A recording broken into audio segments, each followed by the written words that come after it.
Hello, my name is Alex Bivolcic and this is my push cart setup. I recently switched to a push cart for my disc golf bag, and when I looked online there weren't a lot of videos on the matter, so I figured I would make one myself. We're going to go over the setup, the storage, the takedown. I'm over at some local courses in Western New York today getting some shots of the cart in action, so it should be a pretty comprehensive video. Let's jump into it.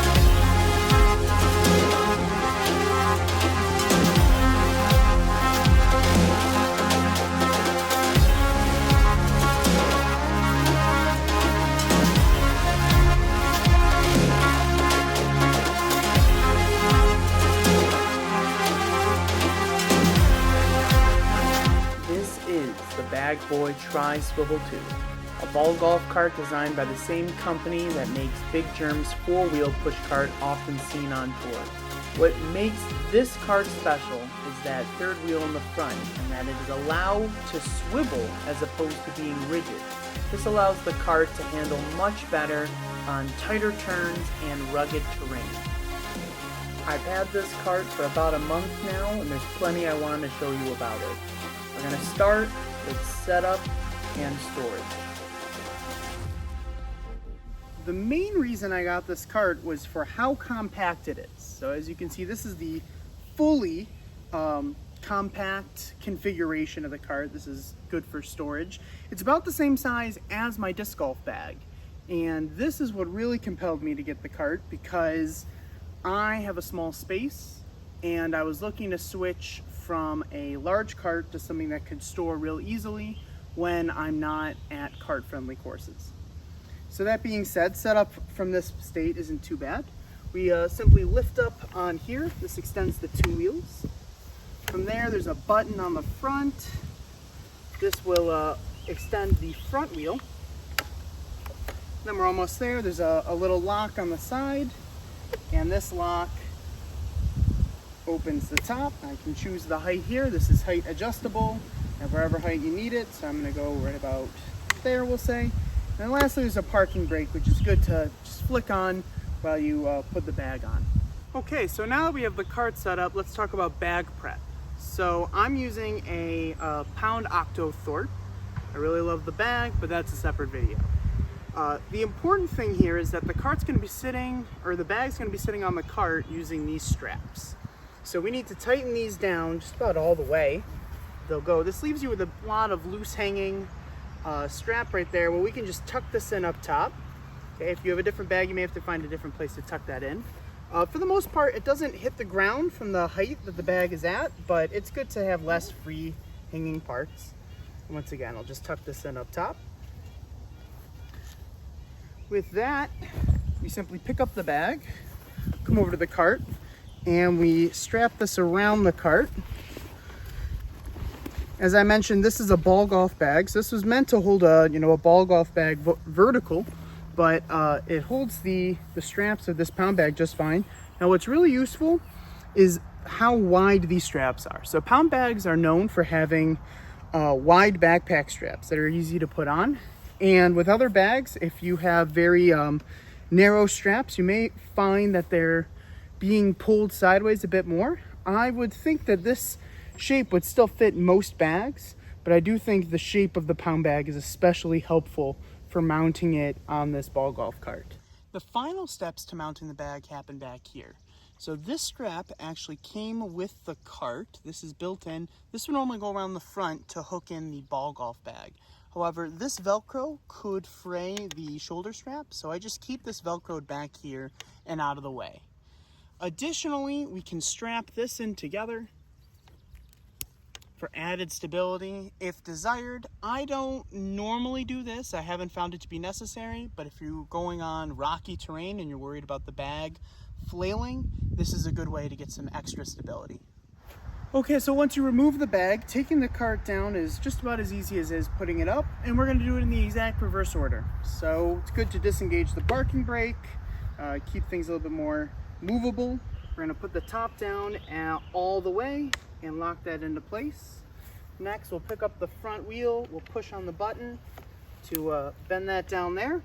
And then lastly, there's a little bar on or a little switch on the back here. You simply push that in, and we're fully compact.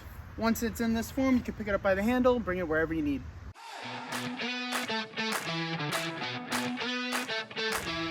Okay, so we've gone over the setup of the cart. Let's talk about its features. So first off, as you can see, it holds the bag up right here. It's a 3-wheel design. The front wheel is what does the swiveling, as you can see. Up top is where a lot of these features lie. So first off, this entire top portion is adjustable from this switch right here. So I can simply undo the switch. This is completely adjustable. That being said, what's in this top compartment, so in addition to the switch, we have a little pouch down here. This is often great for a phone. If you're keeping score with that, you can always see it so you don't lose it, and easy access. It has a cup holder, which is big enough for my can keeper right now. It doesn't necessarily fit a full-size Nalgene, so it's more of a everyday drink type of cup holder. Up top here, this could hold a scorecard for you, and then this compartment opens. This is perfect for towels on a rainy day. Really easy access. These are magnets, so it's super easy access, and it keeps them dry for you. So that's where I normally keep towels for wet rounds. Down here's another storage compartment. You could put a bigger water bottle. You could also put, this is the umbrella holder. You could keep that down there and some other things. There's a parking brake. So this parking brake just pops out. Now the back wheels aren't going anywhere. And then the last piece is this guy right here. So this is the swivel lock. You can see right now it's engaged. So if I were to push the cart forward, what would happen is this front wheel now is locked in the forward position, and it would work just like any stagnant wheel cart. And this way you can push on the cart without having to control direction. You just kind of push on a straight line and it'll go in a straight line. This would probably be my only complaint about the cart so far, is that this lock is very easy to engage. The smallest amount of push, like that amount, will lock the wheel next time it goes in the straight position. I just wish that this was a little bit tougher to engage. I find sometimes I'll grab the handle and I'll accidentally push that button, and then my wheel is locked in the straight position. These two spots are where the umbrella mount would go if I had that active.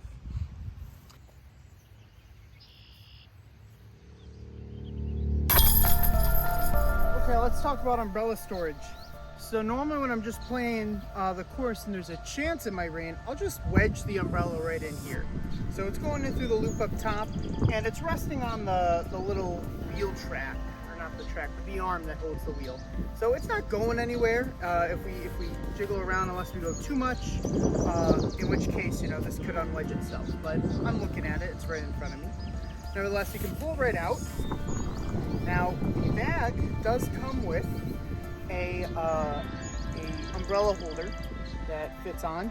The installation is not too bad. We just unscrew the bottom, and then we just stick it right on here, and it can go on either side actually. So there's a hole over here, there's a hole on that side as well, whichever side you prefer to have the umbrella on, for whatever works best.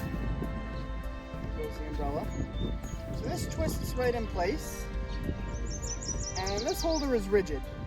So this isn't going anywhere, this isn't adjustable. You could adjust it through the overall height of this top part. So that's the adjustment that you get. So now with the umbrella, it just fits in the holder like so, and you call it a day. You can also sneak this little band over there, and it kind of gives you some extra protection. It's not really much, but it's something.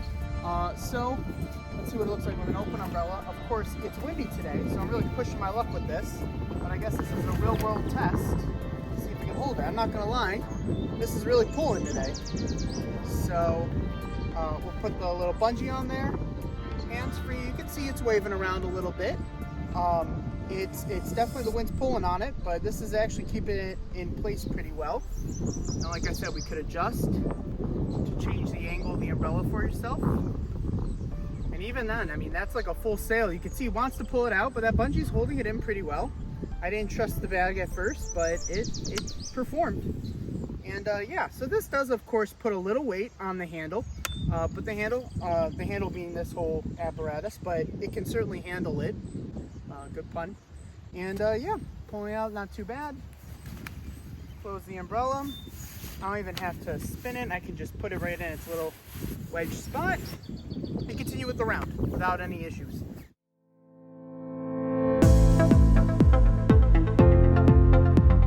Quick follow-up. I know it's a push cart and it's meant to be used as a push cart, but that doesn't mean you can't use it as a pull, right? And a lot of times I'll just pick up that front wheel if I am using it as a pull cart, and then just hold it down like any other pull cart, pulling the handle, 2 wheels, just as maneuverable. Works just fine if that's what you prefer for part of the course. It's certainly a bit more awkward than a cart that's meant to be a pull cart, but it works just fine. While I have you looking at the bag, this is a great time to mention the soft bottom bag of the Pound. So as you can see, the Pound bag kind of sags a little bit. It's a soft bottom. It's super duper comfortable, but it does mean that when you have a bag suspended like this, the discs will sag down and they're gonna be a little bit tighter. So you can see, you can count the discs I have in there, mix of drivers, mids, and everything. And this is about as tight as I would put up with to grab discs and put them back in the bag in this configuration. Anything more, and it's just gonna be a pain in the butt to get them in and out of the cart. Now, I will say, when I'm just putting the bag on my back and I'm putting it on the ground, I could probably fit another disc, maybe 2, and get it out with ease because it wouldn't have that sagging down there. But nevertheless, it's not too much of a sacrifice. I could, of course, put discs on the side pockets or somewhere else if I really needed to.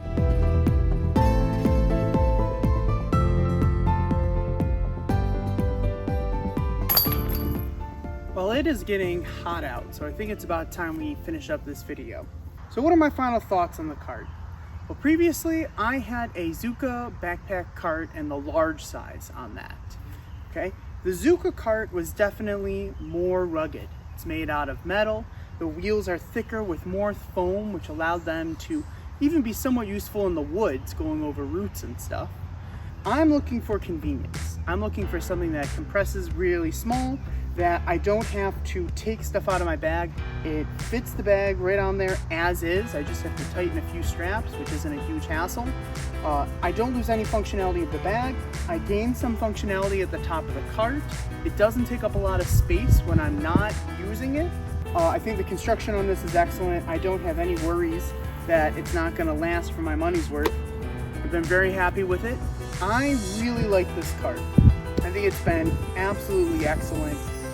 It holds up, it's rugged enough, and this swivel wheel comes in handy so often. I think that's what gives this configuration the edge over Big Germ's 4-wheel configuration or the Rovic cart, which may have a better mounting system but has a stiff front wheel, which makes navigation a lot more challenging.